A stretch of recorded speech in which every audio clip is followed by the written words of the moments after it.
ये कहानी है मेरे प्रभु श्री राम की, उनकी जो मानव से भगवान बने, युग युगांतर से जीवित और जागृत ये कहानी है रामायण की। भिक्षाम देहि। मुझे क्षमा करना, मैं तुम्हारे आदेश को उल्लंघन करने पर विवश हूँ।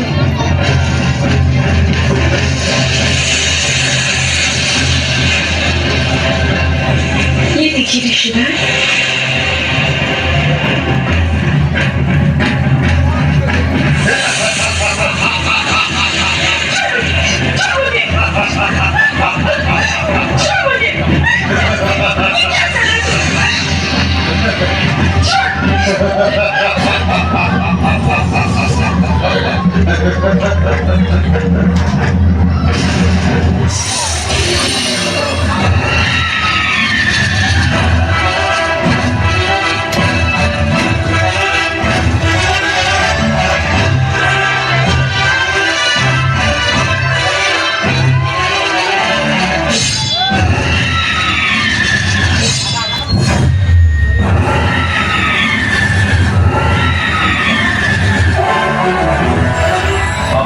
युवराज है, एक संकेत करेंगे तो सारी सेना आपके साथ लड़ेगी। ये मर्यादा के विरुद्ध है। तो क्या मर्यादा आपको आपकी माँ के प्राणों से भी अधिक प्रिय है? अपनी शक्ति पहचानो बहन, जो तुम कर सकते हो और कोई नहीं कर सकता।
मुझे रावण कहते हैं।